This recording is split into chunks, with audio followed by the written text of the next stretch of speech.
പ്രിയപ്പെട്ടവരോടൊപ്പം സ്വർഗത്തിലേക്ക് എന്നുള്ളതാണ് എൻ്റെ പ്രസംഗത്തിൻ്റെ ശീർഷകം. അത് എൻ്റെ പ്രസംഗത്തിൻ്റെ മാത്രം ശീർഷകമല്ല, അത് നമ്മുടെയൊക്കെ ജീവിതത്തിലെ ഒരു മുദ്രാവാക്യമാണ്. കാരണം ഈ ദുനിയാവിൽ നമുക്ക് നമ്മളുടെ ഏറ്റവും പ്രിയപ്പെട്ട ആളുകളുടെ കൂടെ ജീവിക്കാൻ നമുക്ക് അവസരമില്ല, അല്ലേ? ഇപ്പോൾ പ്രവാസം തന്നെ ആലോചിച്ച് നോക്ക്. പ്രവാസം എന്ന് പറയുന്നത് ഒരു ഓപ്ഷനായിട്ട് ആൾക്കാർ തിരഞ്ഞെടുക്കുന്നതല്ലല്ലോ, അനിവാര്യത കൊണ്ട് തിരഞ്ഞെടുക്കുന്നതാണ്. നമ്മുടെ നാട്ടിലുള്ള സാമ്പത്തിക പരാധീനത കാരണവും തൊഴിലില്ലായ്മ കാരണവും നമ്മുടെ നാട്ടിൽ വേണ്ടത്ര സാമ്പത്തിക ക്രയങ്ങൾ നടക്കാത്തത് കൊണ്ടും കടൽ കടന്നാൽ അക്കരെ പോയാൽ കാര്യങ്ങൾ നടക്കുമെന്ന് ബോധ്യമുള്ളത് കൊണ്ട് മാത്രം വളരെ പ്രയാസത്തോടു കൂടി മനസ്സില്ലാ മനസ്സോടെ പ്രവാസം ഏറ്റെടുക്കുന്നവരാണ് നമ്മുടെ കൂട്ടത്തിലെ ഭൂരിഭാഗം ആളുകളും. അപ്പോൾ ഇപ്പോൾ സംഭവിക്കുന്നത് എന്താണെന്ന് ചോദിച്ചാൽ, സ്വാഭാവികമായി വലിയ ഒരു ജീവിതത്തിലെ ഒരു വലിയ കാലഘട്ടം പുരുഷന്മാർ ഗൾഫിലായിരിക്കും. നമ്മുടെ മക്കളാവാം, നമ്മുടെ ഭർത്താക്കന്മാരാവാം, നമ്മുടെ ഒപ്പമാരാവാം, നമ്മുടെ ആങ്ങളമാരാകാം. വലിയൊരു ഭാഗം എല്ലാവർക്കും കുടുംബത്തോടൊപ്പം അവിടെ പോയി സെറ്റിൽ ചെയ്യാനൊന്നും കഴിയുന്ന സാമ്പത്തിക ഭദ്രതയിലേക്ക് വളർന്ന വലിയ വലിയ ധനാഢ്യരൊന്നും നമ്മുടെ കൂട്ടത്തിലില്ല. സ്വാഭാവികമായി സാധാരണക്കാരും ഒരു ബിലോ ആവറേജ് എന്ന് പറയുന്നൊരു മിഡിൽ ക്ലാസ് ഒക്കെയാണ് നമ്മുടെ കൂട്ടത്തിലുള്ളത്. അതുകൊണ്ട് തന്നെ ഈ പ്രവാസം നമ്മൾ സ്വീകരിക്കേണ്ടി വരുമ്പോൾ സ്വാഭാവികമായിട്ട് അവരെ നമുക്ക് പിരിഞ്ഞിരിക്കേണ്ടി വരും. ഇനി നാട്ടിൽ തന്നെയാണെങ്കിൽ പോലും വീട്ടിലിരുന്നാലും അന്നം കഴിക്കാൻ പറ്റില്ലല്ലോ. സ്വാഭാവികമായിട്ട് ഉപജീവനത്തിന് വേണ്ടി പുറത്തേക്ക് പോകേണ്ടി വരും. പല കിലോമീറ്ററുകൾ യാത്ര ചെയ്ത് ജില്ലകൾ താണ്ടിക്കടന്ന് ജോലി ചെയ്ത് തിരിച്ചു വരുന്ന മനുഷ്യർ, ഓരോ ദിവസവും ട്രെയിനിൽ ഇങ്ങനെ സീസൺ ടിക്കറ്റ് എടുത്ത് പോകുന്ന നൂറുകണക്കിന് മനുഷ്യരുണ്ട്. അപ്പോഴും നമുക്ക് അവരെ എല്ലാ സമയത്തും പറ്റിക്കൊള്ളുന്നില്ല. പിന്നെ ഈ കുട്ടികളുടെ കാര്യമാണെങ്കിൽ അവർക്ക് പഠിക്കണം.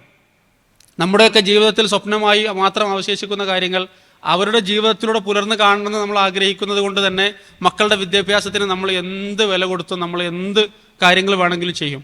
അതുകൊണ്ട് തന്നെ മക്കൾ ഏറ്റവും നല്ല വിദ്യാഭ്യാസം കിട്ടാൻ വേണ്ടി, ഇപ്പോൾ ഞാൻ ഇന്നലെ ഈ പറഞ്ഞ രണ്ടത്താണിയിലെ കുഞ്ഞു മൊയ്തീൻ സാഹിബിൻ്റെ വീട്ടിൽ ഞാനും CP ഉമർ സുല്ലമിയും കൂടി അദ്ദേഹത്തിൻ്റെ വീട്ടിലെ കുടുംബത്തെ സമാശ്വസിപ്പിക്കാൻ വേണ്ടി ചെന്നപ്പോൾ അദ്ദേഹത്തിൻ്റെ 2 മക്കൾ ദുബായിലാണ്, 3ാമത്തെ മോള് നാട്ടിലുണ്ട്. അവൾ അൽഹംദുലില്ലാ കോഴിക്കോട് NIT-യിൽ ഇപ്പോൾ സിവിൽ എഞ്ചിനീയറിംഗ് പഠിച്ചുകൊണ്ടിരിക്കുകയാണ്.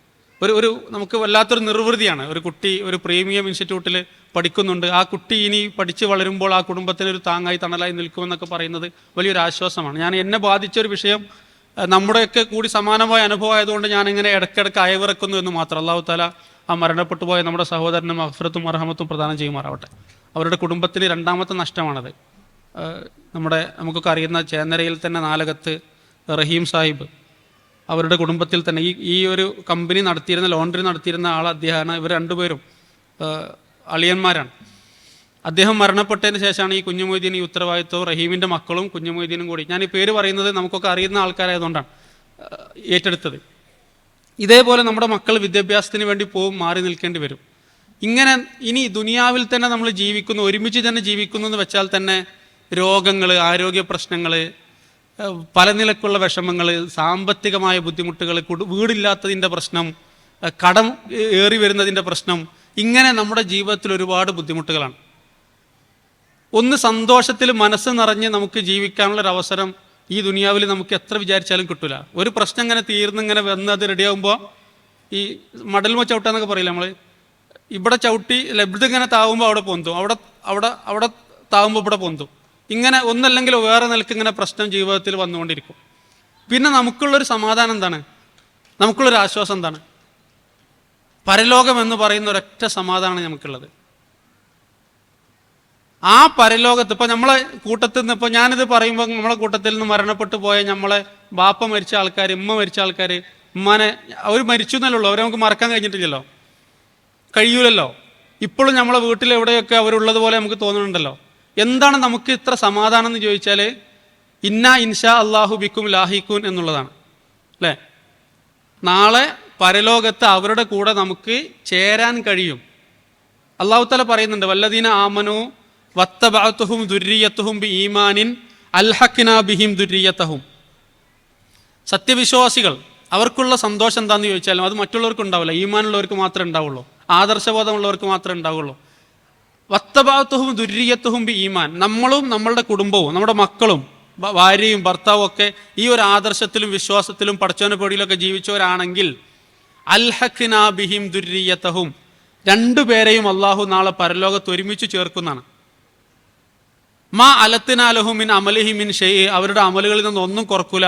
ആരുടെ അമലാണ് കുറവുള്ളത്, ആ കുറവുള്ളവർക്ക് കൂട്ടിക്കൊടുത്തിട്ട് കൂടുതലുള്ള ആളുകളുടെ പദവിയിലേക്ക് ദർജയിലേക്ക് വരും. ഇതാണ് നമുക്കുള്ള സമാധാനം, അല്ലേ? നമ്മളപ്പാനെ കാണണം, ഉമ്മാനെ കാണണം. റമളാനൊക്കെ ആകുമ്പോൾ നമുക്ക് ഏറ്റവും അടുത്തിടപഴകിയിരുന്ന നമ്മുടെ കുടുംബത്തിലെ ആളുകൾ പിരിഞ്ഞു പോയവരും മരിച്ചു പോയവരുണ്ടെങ്കിൽ നമുക്ക് ഓർമ്മയാവും. അവർക്ക് വേണ്ടി നമ്മൾ ഒരുപാട് പ്രാർത്ഥിക്കും. ഇപ്പോൾ പുരുഷന്മാരാണെങ്കിൽ അവരുടെ ഖബർ സിയാറത്ത് ചെയ്യും. ഈ ഒരു പ്രതീക്ഷയാണ് നമ്മുടെ ജീവിതത്തിലുള്ളത്. നാളെ സ്വർഗത്തിൽ നമ്മളുടെ കൂടെ നമ്മളുടെ മാതാപിതാക്കൾ ഉണ്ടാവണം, നമ്മളുടെ ഭർത്താവ് ഉണ്ടാവണം, നമ്മുടെ ഭാര്യ ഉണ്ടാവണം, നമ്മളുടെ മക്കളുണ്ടാവണം, നമ്മുടെ ആങ്ങളാരും പെങ്ങന്മാരും ഒക്കെ ഉണ്ടായി കുടുംബസമേതം നമുക്ക് സ്വർഗത്തിൽ ജീവിക്കാൻ കഴിയണം. ഇതാണ് നമ്മളുടെ പ്രാർത്ഥന, ഇതാണ് നമ്മുടെ ആഗ്രഹം, ഇതാണ് നമ്മുടെ പ്രതീക്ഷ, ഇതാണ് നമുക്ക് ജീവിച്ചിരിക്കാനുള്ള ഒരേ ഒരു പ്രതീക്ഷ. ഇതാണ് ഈ ഒരൊറ്റ പ്രതീക്ഷമ തൂങ്ങിയിട്ടാണ് നമ്മളിപ്പോൾ ജീവിക്കുന്നത് തന്നെ. മരിച്ചു എന്നുള്ളത് ശരിയാണ്, പക്ഷേ നാളെ പരലോകത്ത് നമുക്ക് ഒരുമിച്ച് കൂടാൻ കഴിയുമല്ലോ എന്ന പ്രതീക്ഷ, കഴിയണമല്ലോ എന്ന ആഗ്രഹം, പടച്ചോനെ അതിനുവേണ്ടി സഹായിക്കണം എന്നുള്ള പ്രാർത്ഥന, ഇതാണ് നമ്മുടെ ജീവിതത്തിൽ. ഇത് മനോഹരമായി ഖുർആൻ വിശദീകരിച്ചിട്ടുണ്ട്. ജന്നാത്തു അദ്നിൻ യദ്ഖുലൂനഹ, ആ സ്വർഗത്തിലേക്ക് ഇങ്ങനെ സത്യവിശ്വാസികൾ പ്രവേശിക്കും. അവരൊറ്റക്കായിരിക്കൂല എന്നാണ്. വമൻ സ്വലഹ മിൻ ആബായിഹിം, അവരുടെ മാതാപിതാക്കൾ അവരുടെ കൂടെ ഉണ്ടാകും. വദുരിയാത്തിഹിം വഅസ്വാജിഹിം, അവരുടെ മക്കളും അവരുടെ ഭാര്യമാരും ഭർത്താക്കന്മാരും കുടുംബസമേതാണ്. കുടുംബസമേതം സ്വർഗത്തിൽ പ്രവേശിക്കുവാൻ സാധിക്കുക എന്ന് പറയുന്ന ഒരു നല്ല ഒരു സന്ദർഭത്തിന് വേണ്ടിയിട്ടാണ് നമ്മുടെ ജീവിതത്തിൽ ഒരുപാട് കാര്യങ്ങൾ നമ്മൾ സാക്രിഫൈസ് ചെയ്തത്, ഒരുപാട് കാര്യങ്ങൾ വേണ്ടാന്ന് വെച്ചത്, ഒരുപാട് കഷ്ടപ്പാടുകൾ സഹിച്ചത്. അത് നമുക്ക് ഉറപ്പുവരുത്താൻ ഈ റമദാൻ കൊണ്ട് സാധിക്കണമെന്ന് മാത്രമേ എനിക്ക് പറയാനുള്ളൂ. അപ്പോൾ റമദാനിൽ നമ്മൾ ഒരുപാട് ചെയ്യുന്നുണ്ട്, നമ്മൾ ഒരുപാട് ഖുർആൻ ഓതുന്നുണ്ട്, നമ്മൾ ഒരുപാട് പൈസ ഉണ്ടായിട്ടല്ല, എന്നാലും ആര് വന്നാലും നമ്മൾ മടക്കുന്നില്ല, വീണ്ടും വീണ്ടും കൊടുത്തുകൊണ്ടിരിക്കുകയാണ്. കുടുംബത്തിലുള്ള പാവങ്ങളെ നമ്മൾ സഹായിച്ചുകൊണ്ടിരിക്കുകയാണ്, നാട്ടിലുള്ള ഓരോ സ്ഥാപനങ്ങളെയും നമ്മളിങ്ങനെ സഹായിച്ചുകൊണ്ടിരിക്കുകയാണ്. നമ്മൾ എത്രമാത്രം ദീർഘമായി നിസ്കരിക്കുന്നുണ്ട്, നമ്മൾ എത്രമാത്രം അള്ളാഹിനോട് പ്രാർത്ഥിക്കുന്നുണ്ട്. ഇപ്പോൾ തന്നെ 2, 3, 4 തവണ ഖുർആൻ വായിച്ചു കഴിഞ്ഞ ആൾക്കാർ, ഖത്തം തീർത്ത ആൾക്കാർ ഈ കൂട്ടത്തിലുണ്ടാവും. ഒരു തറാവീഹും മുടങ്ങാതെ നിസ്കരിച്ച ഒരു കൂട്ടത്തിലുണ്ടാവും, ഒരു ജമാഅത്തും മുടങ്ങാതെ നിസ്കരിച്ച ഒരു കൂട്ടത്തിലുണ്ടാവും. എൻ്റെ ചോദ്യം ഇത് മാത്രമാണ്,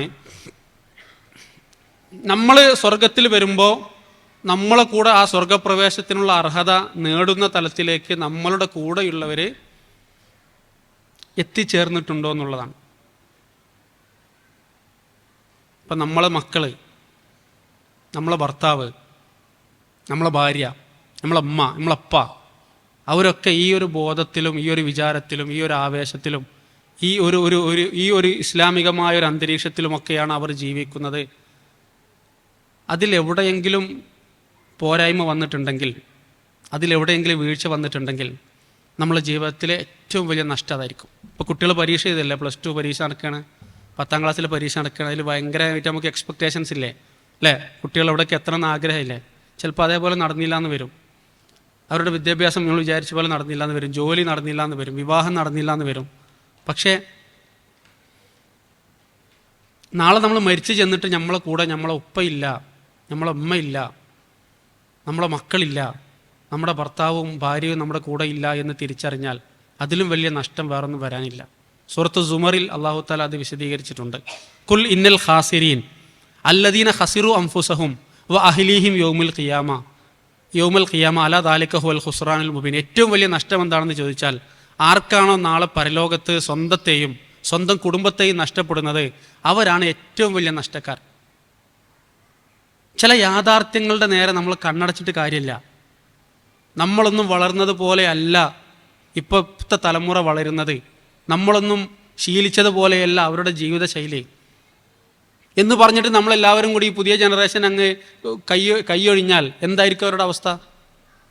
അവരുടെ വർത്താനം കേൾക്കുമ്പോൾ, അവരുടെ പെരുമാറ്റം കാണുമ്പോൾ, അവരുടെ ശീലങ്ങൾ കാണുമ്പോൾ, ഇപ്പോൾ വെറുതെ ഒരു ഉദാഹരണം ഞാൻ പറഞ്ഞാൽ, സുബഹി പള്ളിയിൽ പോയി നിസ്കരിക്കലോ ജമാഅത്തിനെ പറ്റിയൊന്നെല്ലാം പറയണേ, സുബഹി ഖളാ വീട്ടാതെ നിസ്കരിക്കുക എന്ന് പറയുന്നത് ഔട്ട് ഓഫ് ഫാഷനായ ഒരു കാലത്താണ് നമ്മൾ ജീവിക്കണം. അതിലൊന്നും വലിയ കാര്യമില്ല എന്ന് ചിന്തിക്കണേ. തഹജ്ജുദിൻ്റെ നേരത്താണ് കുട്ടികൾ ഉറങ്ങുക, പിന്നെ എങ്ങനെ അവർക്ക് സുബഹി നിസ്കരിക്കാൻ പറ്റുക? 1 മണി 2 മണി വരെയൊക്കെ നമ്മളിങ്ങനെ പെരയിൽ നമ്മൾ ഈ CCTV ആവശ്യമില്ല, ഒരു ഹാരിസിനെ സെക്യൂരിറ്റിനെ കൊണ്ടുവെക്കേണ്ട ആവശ്യമില്ല. പെരയിൽ നമ്മളെ ഉറങ്ങിയാലും കുട്ടികൾ നോക്കിക്കോളും പെര. ആ നിലക്ക് സുരക്ഷിതമാണ് നമ്മളെ വീടുകളൊക്കെ, ഉറങ്ങാത്ത വീടുകളാണ്. പിന്നെ നമ്മൾ ഉണരുമ്പോൾ അവർ ഉറങ്ങിയിട്ടുണ്ടാവും. അപ്പം നിസ്കാരം മര്യാദക്ക് നടക്കണില്ല. നോമ്പൊക്കെ ഒരു കഥയാണ്.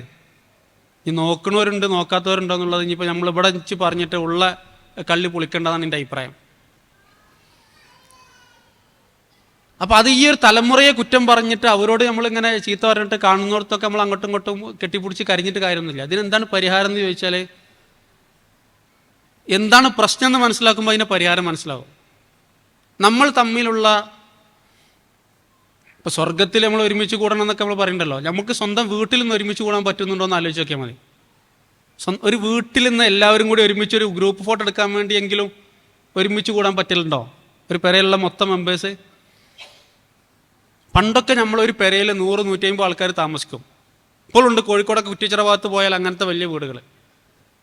ചെറിയ ചെറ്റക്കുടിലിനകത്തും 10-20 ആൾക്കാർ താമസിക്കും. പല കുടുംബങ്ങൾ ഒറ്റ അടുക്കള ഷെയർ ചെയ്തുകൊണ്ട് ജീവിക്കുന്ന സമ്പ്രദായം പണ്ട് നമ്മുടെ നാട്ടിലുണ്ടായിരുന്നു. ഇപ്പോൾ അടുക്കള തന്നെ ആവശ്യമില്ലാത്ത വീട്ടിലാണ് നമ്മൾ ജീവിക്കുന്നത്. സ്വിഗ്ഗിയും സൊമാറ്റോ ഉണ്ടെങ്കിൽ പിന്നെ എന്തിനാ അടുക്കള എന്നാണ് ഇപ്പോൾ നമ്മൾ ചിന്തിക്കുന്നത്. ഒക്കെ ഇങ്ങോട്ട് എത്തൂലേ? ഇപ്പോൾ ഇവിടുന്ന് തിരൂരിൽ നിന്നുള്ള സാധനം ഞാൻ താമസിക്കുന്ന കോട്ടക്കൽക്ക് എത്തുന്നുണ്ട്. സബ്ക്കെന്നും ഖലീസെന്നും സൂഫി മന്തി എന്നൊക്കെയുള്ള സാധനം കോട്ടക്കൽക്ക് 40 മിനിറ്റ് കൊണ്ട് 35 മിനിറ്റ് കൊണ്ട് എത്തുന്നുണ്ട്. പിന്നെ എന്തിനാ വീട്ടിൽ ഫുഡ് ഉണ്ടാക്കുന്നത്? ഇപ്പോൾ ഗ്യാസ് നിൽക്കുന്ന പറഞ്ഞപ്പോൾ ആൾക്കാർക്ക് വലിയ കുലുക്കല്ലാത്ത അതുകൊണ്ടാണ്. ഗ്യാസൊന്നും നമുക്ക് ആവശ്യമില്ല, സ്വിഗ്ഗി ഉണ്ടല്ലോ, സൊമാറ്റോ ഉണ്ടല്ലോ എന്നുള്ളതാണ്. കുടുംബത്തിലെ ഞാൻ ചില കാര്യങ്ങൾ മാത്രം പറയും. അത് നമ്മൾ ഒന്ന് നടപ്പിലാക്കാൻ ശ്രമിച്ചാൽ ഇൻഷാ അല്ലാഹ് നമുക്ക് നമ്മുടെ കുടുംബത്തെ തിരിച്ചു പിടിക്കാം.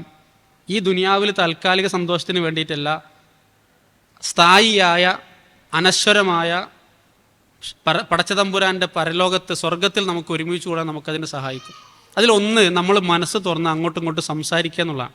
ഈ കമ്മ്യൂണിക്കേഷൻ ഇല്ലാതെ പോകുന്നതിൻ്റെ വലിയ ദുരന്തമാണ് ഇന്നിപ്പോൾ നമ്മൾ നേരിടുന്നത്. നമ്മൾ ആദ്യം കുറേ പറഞ്ഞു നോക്കും, കുറേ ഉപദേശിച്ച് നോക്കും, എന്നാൽ പിന്നെ ഇനി പോണ വയ്ക്കാണ്ട് പോയിക്കോട്ടെ. ഒരു പെൺകുട്ടി, ഞാൻ ഇതിപ്പോൾ റെക്കോർഡ് ചെയ്ത് ലൈവ് ടെലികാസ്റ്റിൽ പോകുമ്പോൾ ആ കുട്ടി ഇത് കേൾക്കുമെന്ന് എനിക്കറിയില്ല, ആ കുട്ടീനോട് പുറത്തു തരട്ടെ. ഒരു പെൺകുട്ടി എൻ്റെ ഒരു സ്ഥാപനത്തിൽ പഠിച്ച് പുറത്തിറങ്ങുന്ന ഒരു കുട്ടി കോൺവൊക്കേഷൻ്റെ കോഴ്സ് പാസിംഗ് ഔട്ടിൻ്റെ തൊട്ട് മുമ്പ് എന്നെ കാണണം എന്ന് പറഞ്ഞ് വന്നിട്ട് കുട്ടിക്ക് അറിയാം. കുട്ടി കരഞ്ഞിട്ട് പറയണത് എന്താ വെച്ചാൽ, ചെറിയ കുട്ടിയാണ്, ഒരു 10-22 വയസ്സൊക്കെ പ്രായം ഉണ്ടാവുള്ളൂ. ഭർത്താവ് നിസ്കരിക്കണില്ല. എല്ലാത്തിനും ഉഷാറാണ്, എല്ലാത്തിലും ഓക്കെയാണ്, പക്ഷേ മുപ്പര് നിസ്കരിക്കില്ല. അപ്പം അങ്ങനത്തെ ഒരാളെ കൂടെ എനിക്ക് ജീവിക്കേണ്ടെന്നാണ് കുട്ടി പറഞ്ഞത്. ഇത് നമ്മളെ വീട്ടിൽ സംഭവിക്കുന്നുണ്ടെങ്കിൽ, നമ്മുടെ കുട്ടികൾക്ക് ഇങ്ങനെ ഉണ്ടെങ്കിൽ, നമ്മുടെ വീട്ടിൽ നമ്മളെ കുടുംബാംഗങ്ങൾക്ക് ഇങ്ങനെ ഉണ്ടെങ്കിൽ എന്താ അതിൻ്റെ അവസ്ഥ? ഇപ്പോൾ നമ്മൾ ഒരു സ്ത്രീകളും പുരുഷനും ഒക്കെ പാലിക്കേണ്ട വസ്ത്രധാരണത്തിലെ മര്യാദകൾ ഇസ്ലാം പഠിപ്പിച്ചിട്ടുണ്ട്. അതിൽ വസ്ത്രധാരണം പഠിപ്പിക്കുന്ന സമയത്ത് 2 തരം വസ്ത്രധാരണത്തെക്കുറിച്ച് ഇസ്ലാം പറഞ്ഞിട്ടുണ്ടോ എന്നുള്ളത് ഒന്നുകൂടി പണ്ഡിതന്മാർ അല്ലെങ്കിൽ SIS പഠിതാക്കൾ ശ്രദ്ധിക്കണം. അതായത് നമ്മൾ പള്ളിക്കൊക്കെ പോകുമ്പോഴും ഖുർആൻ ക്ലാസ്സിന് വരുമ്പോഴും സംഘടനാ പരിപാടിക്ക് വരുമ്പോഴൊക്കെ ഒരു ഡ്രസ്സ്, സ്കൂളിൽ നമ്മൾ മദേഴ്സ് മീറ്റിന് പോകുമ്പോഴും പിന്നെ നമ്മൾ കുടുംബക്കാരോടെ കല്യാണത്തിന് പോകുമ്പോഴും പിന്നെ ലുലുമാൾക്ക് പോകുമ്പോഴൊക്കെ ഒരു വേറെ ഡ്രസ് കോഡ്. ഇങ്ങനെ 2 തരം ഡ്രസ് കോഡ് ഇസ്ലാം എവിടെയെങ്കിലും പഠിപ്പിച്ചിട്ടുണ്ടോ എന്നുള്ളത് ഒന്നും കൂടി നമ്മൾ വിശദമായിട്ട് അന്വേഷിക്കണം. നമ്മൾ ഒരു കുറച്ച് മുടിയല്ല, അത് പുറത്ത് കണ്ടാൽ എന്താ കുഴപ്പം? കുറച്ചൊക്കെ അങ്ങോട്ടും കൂടെ കാണൂല്ലോ ഇപ്പോഴത്തെ കാലത്ത്. ഇനി കാണിക്കാതിരുന്ന മോശമല്ലേ? നമ്മൾ ആലോചിച്ചിട്ടുണ്ടോ? നമ്മൾ നിസ്കരിക്കണം, എത്ര നേരം നിസ്കരിക്കണേ? 5 വക്ത് നിസ്കാരമുള്ളൂ അല്ലേ?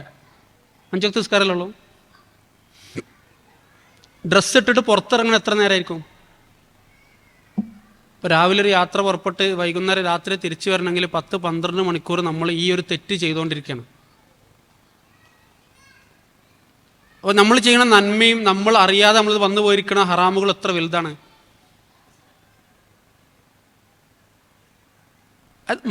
മറക്കാനുള്ള അവകാശത്തിന് വേണ്ടി പോരാട്ടം നടത്തിയ സത്യാഗ്രഹം ഇരുന്ന ഒരു നാട്ടിൽ, നവോത്ഥാന ഭൂമികയിൽ ഇരുന്നിട്ട് നമ്മൾ സംസാരിക്കണേ. ഇപ്പം ഇതിങ്ങനെ പുറത്തേക്ക് പ്രൊജക്റ്റ് ചെയ്യുന്ന ഒരു അസുഖമാണ് ഇപ്പോഴത്തെ കുട്ടികൾക്ക് സംഭവിച്ചിട്ടുള്ളത്. എനിക്കിതൊക്കെ ഉണ്ട് എന്നുള്ളത് ഇങ്ങനെ പുറത്തേക്ക് ഇങ്ങനെ പ്രൊജക്റ്റ് ചെയ്ത് കാണിക്കണം എന്നുള്ളതൊക്കെയുള്ള ഒരു പ്രത്യേകമായ ഒരു മാനസികാവസ്ഥയിലൂടെയാണ് ഇപ്പോഴത്തെ കുട്ടികൾ കടന്നു പോകുന്നത്. ചെറിയ കുട്ടികൾ 4ാം ക്ലാസ്സിലും 3ാം ക്ലാസ്സിലും പഠിക്കുന്ന കുട്ടികൾ വരെ ബാക്കിയുള്ളവരുടെ മുമ്പിൽ ഇങ്ങനെ ഇത് പ്രൊജക്റ്റ് ചെയ്ത് നടക്കണമെന്ന് ചിന്തിക്കുന്ന ഒരു അവസ്ഥയിലേക്ക് നമ്മൾ മാറുകയാണ്. പർദ്ദട്ടു എന്നുള്ളതുകൊണ്ട് എല്ലാം ആവും എന്നാരും വിചാരിക്കരുത്. ഞാൻ ഒരൊറ്റ ഉദാഹരണം പറഞ്ഞു എന്നേ ഉള്ളൂ. അപ്പോൾ നമ്മളുടെ കുടുംബത്തെ നമ്മളുടെ കൂടെ കിട്ടണമെങ്കിൽ നമ്മൾ മനസ്സ് തുറന്ന് സംസാരിക്കണം. ആദ്യം നമ്മൾ കുടുംബത്തെ ആത്മാർത്ഥമായിട്ട് സ്നേഹിക്കണം. സ്നേഹം എന്ന് പറഞ്ഞാൽ തൽക്കാലം മരിക്കണവരെ മൂക്കിൽ പഞ്ഞേക്കണവരെയുള്ള ഒരു അഡ്ജസ്റ്റ്മെൻ്റ് അല്ലല്ലോ. സ്നേഹം എന്ന് പറഞ്ഞാൽ നാളെ സ്വർഗത്തിലുണ്ടാവണം എന്നുള്ള ആത്മാർത്ഥമായ ആഗ്രഹമല്ല സ്നേഹം. അപ്പോൾ നമ്മൾ ഇത്രയും കഷ്ടപ്പെട്ട് നമുക്ക് വേണ്ടി അധ്വാനിക്കുന്ന നമ്മുടെ ഭർത്താവ്, ഇത്രയും നമ്മളെ സ്നേഹിക്കുന്ന നമ്മുടെ ഭാര്യ, ഇത്രയും നമ്മളെ ജീവിതത്തിൽ എല്ലാമായ നമ്മുടെ മക്കൾ, നമ്മുടെ മാതാപിതാക്കൾ, ഇവർ നാളെ നമ്മുടെ കൂടെ സ്വർഗത്തിൽ ഇല്ലാതെ വരിക എന്ന് പറയുന്നത് നമ്മുടെ ജീവിതത്തിലെ ഏറ്റവും വലിയ നഷ്ടമാണ് എന്ന തിരിച്ചറിവുണ്ടെങ്കിൽ ആ നഷ്ടം നമ്മുടെ ജീവിതത്തിൽ സംഭവിക്കാതിരിക്കാൻ നമ്മളൊന്ന് മനസ്സ് തുറന്ന് സംസാരിക്കണം. അള്ളാഹിനോട് കരളൊരുക്കി പ്രാർത്ഥിക്കുക, കുടുംബത്തിനോടൊന്ന് തുറന്ന് സംസാരിക്കുക. അത് ഏറ്റവും പ്രൈവറ്റായിട്ട് ഏറ്റവും മനസ്സ് തുറന്ന് ഹൃദ്യമായ ചില സംഭാഷണങ്ങൾ നടക്കണം.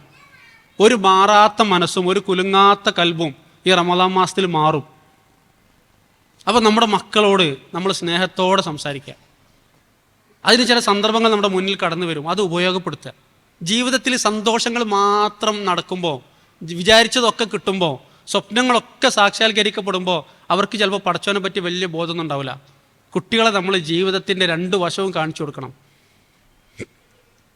മരിച്ചോടത്തേക്ക് കുട്ടികളെ കൊണ്ടുപോകില്ല, അതിന് അത് വയസ്സായവർക്ക് മാത്രം റിസർവ്ഡ് അല്ലേ. മരിച്ചോടത്തേക്ക് കുട്ടികളെ കൊണ്ടുപോകണം. രോഗികളായ വൃദ്ധരായ ഒരു ശ്വാസം, ഒരു വീപ്പ് കൂടാൻ വേണ്ടി കഷ്ടപ്പെടുന്ന ആൾക്കാരെ കാണിച്ചു കൊടുക്കണം. സ്വന്തമായിട്ട് മലമൂത്ര വിസർജനം ചെയ്യാൻ പറ്റാതെ അതിങ്ങനെ സഞ്ചിയിലാക്കി തൂക്കി നടക്കുന്ന ആൾക്കാരെ കാണിച്ചു കൊടുക്കണം. ഹൃദയമില്ലാതെ പേസ് മേക്കർ കൊണ്ട് നടക്കുന്ന മനുഷ്യന്മാരെ കാണിച്ചു കൊടുക്കണം. 6 മാസം മാത്രം പ്രായമുള്ള പിഞ്ചു കുഞ്ഞ് രക്താർബുദം കൊണ്ട് മരണത്തോട് മല്ലടിക്കുന്നത് മെഡിക്കൽ കോളേജിലെ ഓങ്കോളജി വാർഡിൽ പോയിട്ട് നമ്മൾ കുട്ടികളെ കാണിച്ചു കൊടുക്കണം. ജീവിതം എന്താണെന്ന് അവർക്ക് ബോധ്യപ്പെടുത്തി കൊടുക്കണം. ഇവരൊക്കെ അള്ളാഹു ഇങ്ങനെ പരീക്ഷിച്ചിട്ട് നമ്മളെ വെറുതെ വിട്ടത് അത് മറ്റൊരു പരീക്ഷണമാണെന്ന് അവരെ ബോധ്യപ്പെടുത്തി കൊടുക്കണം. സ്നേഹത്തോടെ അവരെ ചേർത്ത് പിടിക്കണം. നമ്മളും കൂടി അവരെ ഉപേക്ഷിച്ചാൽ, നമ്മളും കൂടി ഒഴിവാക്കിയാൽ പിന്നെ അവർ പോകുന്നത് വലിയ പതനത്തിലേക്കായിരിക്കും, വലിയ നാശത്തിലേക്കായിരിക്കും. ചേർത്ത് പിടിക്കാൻ നമ്മളുടെ കുടുംബത്തെ, നമുക്ക് ഏറ്റവും പ്രിയപ്പെട്ടവരെ ചേർത്ത് പിടിക്കാൻ ഈ റമദാനും ഈ റമദാൻ ഫാമിലി സമ്മിറ്റും ഉപകരിക്കണമെന്ന് മാത്രമാണ് എനിക്ക് പറയാനുള്ളത്. കുടുംബത്തിൽ ചെയ്യാനുള്ള ചില ഹോംവർക്കുകൾ കൂടി ഞാൻ പറഞ്ഞുകൊണ്ട് എൻ്റെ സംസാരം അവസാനിപ്പിക്കുകയാണ്. നേരത്തെ സഹീർ മാഷ് പ്രഖ്യാപിച്ചതിനേക്കാൾ നേരത്തെ നമുക്ക് അസറിന് വേണ്ടി പിരിയാൻ പറ്റും. കുടുംബത്തിൽ ഫാമിലി മീറ്റിംഗ് നടക്കണം. ഫാമിലി മീറ്റിംഗ് റമദാനിന് മുമ്പ് കുടുംബത്തിലെല്ലാവരും കൂടി ഇരുന്നിട്ട് റമദാൻ വരികയാണ്. എന്തൊക്കെയാണ് എല്ലാവരും പ്ലാന്, എന്തൊക്കെയാണ് അജണ്ട? നിസ്കാരം, നോമ്പ്, ഖുർആൻ പാരായണം, സദക്ക. നമ്മൾ ചെയ്യുന്ന സദക്കൊക്കെ നമ്മളെ മക്കൾ അറിയണം. അതിലൊരു പങ്ക് അവർക്ക് ഉണ്ടാവണം. ഒരു ചെറിയ ഉദാഹരണം ഞാൻ പറയാം. ഫിത്ർ സക്കാത്ത് കൊടുക്കാത്ത ആരും ഉണ്ടാവില്ലല്ലോ. സക്കാത്ത് കൊടുക്കുന്നവരും കൊടുക്കാത്തവരുണ്ടാവും. ഫിത്ർ സക്കാത്ത് കൊടുക്കാത്ത ആരും ഉണ്ടാവുമോ? ഉണ്ടാവില്ല. 100% അതിൽ. പക്ഷെ ഈ വിവരം നമ്മളെ മക്കൾ അറിയണ്ടോ? എൻ്റെ സക്കാത്ത് ഞാനിന്ന് വീട്ടിൽ നിന്ന് വരുമ്പോൾ എൻ്റെ മക്കളോട് പറഞ്ഞതാ, ഞാൻ വല്യപ്പാൻ്റെ അടുത്ത് പോവാണ്, പിന്നെ ഞാൻ എൻ്റെ ഫിത്ർ സക്കാത്ത് കൊടുക്കാൻ വേണ്ടിയാണ് പോകുന്നത്, അതിൻ്റെ പൈസ വല്യപ്പാക്ക് കൊടുക്കും.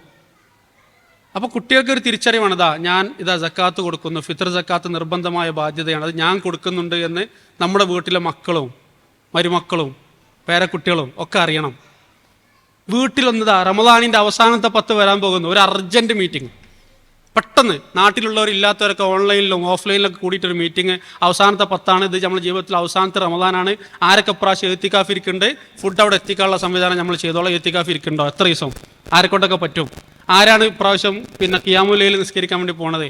ആരാണ് ഇപ്രാവശ്യം കൂടുതൽ സക്കാത്ത് സ്വതക്കൻ്റെ കാര്യമൊക്കെ എല്ലാവരും കംപ്ലീറ്റ് ആണോ? ഇങ്ങനെ ഒരു പരസ്പരം ഒന്ന് കൂടിയിരിക്കണം. അത് ദീനി വിഷയം മാത്രമല്ല, ഏത് കാര്യവും നമ്മൾ പിറയിൽ എല്ലാം തീരുമാനിക്കേണ്ട ഞാനാണെന്ന് വിചാരിച്ചിട്ട് അവിടുത്തെ ഉമ്മയും തീരുമാനം എടുക്കരുത്. വീട്ടിലൊരു ഡെമോക്രസി നമ്മൾ നടപ്പിലാക്കണം. എന്തുകൊണ്ടാണ് കുട്ടികൾ നമ്മൾ പറഞ്ഞെടുത്ത് നിൽക്കാത്തതെന്ന് വെച്ചാൽ ഈ ഒരു കൺസൾട്ടൻസി ഉണ്ടല്ലോ, ഈ ഒരു കൺസിഡറേഷൻ, അത് പലപ്പോഴും ഒരു ഇൻവോൾവ്മെന്റ് അവർക്ക് കടന്നു വരുന്നില്ല എന്നുള്ളതുകൊണ്ടാണ്. നമ്മുടെ വീട്ടിൽ ജനാധിപത്യം നടപ്പിലാക്കണം, ഷൂറ നടപ്പിലാക്കണം. അംറുഹും ഷൂറ ബൈനഹും എന്ന് പറഞ്ഞത് അബ്രഹാം ലിങ്കണും ജോൺ എഫ് കെന്നഡി ഒന്നല്ല, അത് പറഞ്ഞത് അള്ളാഹിന്റെ റസൂൽ ഖുറാനിലൂടെ പഠിപ്പിച്ചതാണ്. ഷൂറ നടക്കേണ്ടത് വീട്ടിലേത് കാര്യവും. നമ്മളൊരു വണ്ടി വാങ്ങുമ്പോൾ, നമ്മളൊരു പുതിയ പ്രോപ്പർട്ടി എടുക്കുമ്പോൾ, നമ്മൾ വീട് മാറുമ്പോൾ, നമ്മൾ ഇനി പെരുന്നാളിന് അല്ലെങ്കിൽ വീട്ടിലെ ഒരു പാർട്ടിക്ക് മെനു ഒരുക്കുമ്പോൾ വരെ വീട്ടിലൊരു കൂടിയാലോചന വേണം. വീട്ടിലെ പെണ്ണുങ്ങളെന്ന് പറഞ്ഞാൽ ഇത് മുഴുവനും ഭക്ഷണം ഉണ്ടാക്കാൻ വേണ്ടി ജനിച്ച വിഭാഗമാണെന്ന് ചിന്തിക്കുന്ന കുറേ പൊങ്ങന്മാരായ ആണുങ്ങളുണ്ട്. എനിക്കൊന്ന് നെയ്സ് പത്തിരി എന്നുള്ള സാധനം ഉണ്ടല്ലോ, അത് ഏതോ ഒരു സ്ത്രീ വിരോധി കണ്ടുപിടിച്ചൊരു സാധനമാണ്. ഈ കണ്ണൂർക്കാർക്കൊക്കെ ബുദ്ധിയുണ്ട്, ഒരു വലിയ ടയർ പത്തിരി ഉണ്ടാക്കുക, അതുകൊണ്ട് ഒറ്റ സാധനം കൊണ്ട് സംഗതി തീരും. ഈ നെയ്സ് പത്തിരി ഉണ്ടാക്കലാണ് നമ്മളെ ജീവിതത്തിലെ ഏറ്റവും റമദാനിലെ ഏറ്റവും വലിയ ലൈലത്തുൽ ഖദർ എന്നാണ് നമ്മളൊക്കെ ഒരു വിചാരം. കുടുംബത്തിൽ ചർച്ച ചെയ്യണം. ഇതുകൊണ്ട് ഫാമിലിക്ക് ഇബാദത്ത് മുടങ്ങോ, നിസ്കാരം മുടങ്ങോ, എന്നാൽ നമുക്ക് പുറത്തുനിന്ന് ഓർഡർ ചെയ്താൽ മതി, അല്ലെങ്കിൽ വിഭവങ്ങൾ കുറച്ചാൽ മതി. ഇങ്ങനെ വീട്ടിൽ ആഴ്ചയിൽ ഒരിക്കലെങ്കിലും ഒരു ഫാമിലി മീറ്റിംഗ് നടത്തുക. First homework family meeting. രണ്ടാമത്തെ ഹോംവർക്ക്, ഒരു ആയത്ത്, ഖുർആനിലെ ഒരു ആയത്ത് അർത്ഥസഹിതം റൊട്ടേഷനിൽ മാറി മാറിയിട്ട് കുടുംബാംഗങ്ങൾ പഠിച്ചിട്ട് ബാക്കിയുള്ളവരെ പഠിപ്പിക്കുക. ഒരായത്ത് ഒരു ദിവസം നമ്മളെ കുടുംബത്തിൽ പഠിപ്പിക്കുക. അതെല്ലാവർക്കും മാറി മാറിയ ഉത്തരവാദിത്തം ഇങ്ങനെ വരിക. ഇപ്പം എല്ലാവരും പള്ളിയിൽ പോയി നിസ്കരിക്കാൻ പറ്റുന്നവരായിക്കൊള്ളുന്നില്ല. വീട്ടിൽ നിസ്കരിക്കേണ്ടി വരും സ്ത്രീകളൊക്കെ ആകുമ്പോൾ. വീട്ടിൽ ഒരു മസ്ജിദ്, അവിടെ ഒരു മുഅദ്ദിന്, അവിടെ ഒരു ഇമാമ്, അതിങ്ങനെ മാറി മാറി വരണം. എല്ലാവരും ഇമാമിക്കട്ടെ, എല്ലാവരും സമയമാകുമ്പോൾ പോയി ബാങ്ക് വിളിക്കണം. വീട്ടിലൊരു മീറ്റിങ്ങിൻ്റെ ഒരു മജ്ലിസ് ഉണ്ടാവട്ടെ, വീട്ടിലൊരു ഖുർആൻ സദസ്സ് ഉണ്ടാകട്ടെ, വീട്ടിലൊരു മുസല്ല ഉയരട്ടെ, വീട്ടിൽ ഒരു സ്വതക്കാ ബോക്സ് ഉണ്ടാവണം. സ്വതക്കാ ബോക്സ്. കുട്ടി അത് വേണം ഇത് വേണമെന്ന് പറയുമ്പോൾ എത്ര പൈസ ആവും? ആ പൈസ നമ്മൾ അയൽ വീട്ടിലെ ഒരു പാവപ്പെട്ട കുടുംബത്തിനെ സഹായിക്കാം. പ്രാവശ്യത്തെ പെരുന്നാളിന് ഡ്രസ്സ് എടുക്കുമ്പോൾ നമ്മളെ അയൽവാസിയായ കുട്ടികൾക്ക്, പാവപ്പെട്ടവൻ്റെ വീട്ടിലും ഡ്രസ്സ് ഉണ്ടാവട്ടെ. നമ്മൾ ഭക്ഷണം കഴിക്കുമ്പോൾ അവർക്കും ഭക്ഷണം ഉണ്ടാവട്ടെ. ഇങ്ങനെ ഒരു സ്വതക്കാ ബോക്സ്, ഒരു ചാരിറ്റി ബോക്സ് ഉണ്ടാവണം. കുട്ടികൾ ചോദിക്കണമൊക്കെ അപ്പം വാങ്ങിക്കൊടുക്കുന്നതിന് പകരം അതിൻ്റെ പെയിൻ അവരറിയണം. പൈസയുടെ, കാത്തിരിപ്പിൻ്റെ, വെയിറ്റിങ്ങിൻ്റെ പെയിന് കുട്ടികൾ മനസ്സിലാക്കണം. അതിന് വീട്ടിൽ കൃത്യമായ പ്ലാനിങ് ഉണ്ടാവണം. ഇങ്ങനെ നമ്മൾ ഫാമിലി മെമ്പർമാർ, ഈ മൊബൈൽ ഫോൺ ഉണ്ടല്ലോ, അത് ഹാളിൽ എവിടെയെങ്കിലൊക്കെ വെക്കണം, ബെഡ്റൂമിൽ കൊണ്ടുവരരുത്. ഈ മൊബൈൽ ഫോണാണ് ഇപ്പോഴത്തെ ഏറ്റവും വലിയ ശൈത്താൻ. ഇതില്ലാതെ മനുഷ്യന്മാർക്ക് ഇന്ന് ഒന്നും കഴിയില്ല. നമ്മളിങ്ങനെ വർത്തമാനം പറയുന്നുണ്ടാവും, മറ്റേ ചങ്ങായി ഇങ്ങനെ മൊബൈൽ ഒക്കെ ഉണ്ടാവും. പിന്നെ ഞാൻ ഇപ്പം നിങ്ങളോടനാണ് പറയണത്, എന്തായി എന്നിട്ട് ഈ മൊബൈലിലാണ്. ഈ മൊബൈലിൽ നിന്നുള്ള കൊണ്ടാൻ വേണ്ടി പിടിച്ചിട്ട് ജീവിക്കുന്ന ആൾക്കാർക്ക് എന്ത് ജീവിതമുള്ളത്? അതുകൊണ്ട് ബെഡ്റൂമിൽ കയറുമ്പോൾ നമ്മൾ ആദ്യം ദേഹപരിശോധന നടത്തി മൊബൈൽ ഫോണൊന്നും ഇല്ലാന്ന് ഉറപ്പ് വരുത്തിയിട്ട് ബെഡ്റൂമിൽ കയറിയാൽ മതി. എന്നാലേ കുടുംബജീവിതം ഉണ്ടാവുള്ളൂ. അല്ലെങ്കിൽ ആരാൻ്റെ കുടുംബജീവിതം അങ്ങനെ കേൾക്കേണ്ടി വരും, അതിങ്ങനെ കാണേണ്ടി വരും, എന്നിട്ട് അതിങ്ങനെ വെള്ളറക്കി നടക്കേണ്ടി വരും. അതപ്പോൾ നടക്കണേ. മറ്റുള്ളവൻ്റെ കുടുംബജീവിതം, മറ്റുള്ളവൻ അങ്ങോട്ട് തേച്ചതും ഇങ്ങോട്ട് ഇസ്തിരിട്ടതും ഇതൊക്കെ കണ്ടിട്ടാണ് നമ്മളെ ജീവിതം മൊത്തം ഇപ്പം തേഞ്ഞ് കൊളായി പോണത്. അപ്പോൾ നമ്മളെ വീട് തിരിച്ചു കിട്ടാൻ, നമ്മുടെ കുടുംബം തിരിച്ചു കിട്ടാൻ, നമ്മുടെ മാതാപിതാക്കളെ തിരിച്ചു കിട്ടാനുള്ളൊരു സുവർണാവസരമാണ് അല്ലാഹു തആല നമ്മളെ മുമ്പിൽ കൊണ്ടുവന്നിട്ടുള്ളത്. ഈ റമദാൻ കൊണ്ട് നമ്മുടെ കുടുംബം ഒരു ഇസ്ലാമികമായ ഒരു അന്തരീക്ഷത്തിൽ, എന്ന് പറഞ്ഞാൽ എല്ലാവരും കൂടി മൗലവിയരായി നടക്കാനല്ല, പടച്ചോനപ്പേടി ഉള്ളിലുണ്ടായാൽ മതി. എങ്ങനെ പുറത്ത് കാട്ടാൻ പറ്റില്ല. പടച്ചോനപ്പേടിയുള്ള, മൂല്യബോധമുള്ള, സമൂഹത്തിന് മാതൃകയായി നിൽക്കുന്ന, രാഷ്ട്രത്തിന് ഉപകാരമുള്ള നല്ല ഒരു കുടുംബമായി നമ്മുടെ കുടുംബത്തെ തിരിച്ചു കൊണ്ടുവരാൻ ഖുർആനിൻ്റെ ശബ്ദം ഉയരുന്ന, നിസ്കാരം കൃത്യമായി നടക്കുന്ന, മാതാപിതാക്കളോട് കയർത്ത് സംസാരിക്കാത്ത, മക്കളെ കൺസിഡർ ചെയ്തുകൊണ്ട്, ബഹുമാനിച്ചുകൊണ്ട്, പരിഗണിച്ചുകൊണ്ട് സംസാരിക്കുന്ന ഒരു നല്ല കുടുംബാന്തരീക്ഷം ഈ ദുനിയാവിൽ നമുക്ക് പടുത്തുയർത്താൻ കഴിഞ്ഞാൽ ഇൻഷാ അള്ളാഹ് ഈ കുടുംബത്തോടെ, കൂട്ടത്തോടെ നമുക്ക് ഒരുമിച്ച് സ്വർഗത്തിലേക്ക് യാത്ര പോകാം എന്ന സന്തോഷവാർത്ത നിങ്ങൾ കൈമാറിക്കൊണ്ട് എൻ്റെ സംസാരം ഞാൻ അവസാനിപ്പിക്കുന്നു. അല്ലാഹു തആല നമ്മളിൽ നിന്ന് സ്വീകരിക്കുമാറാകട്ടെ.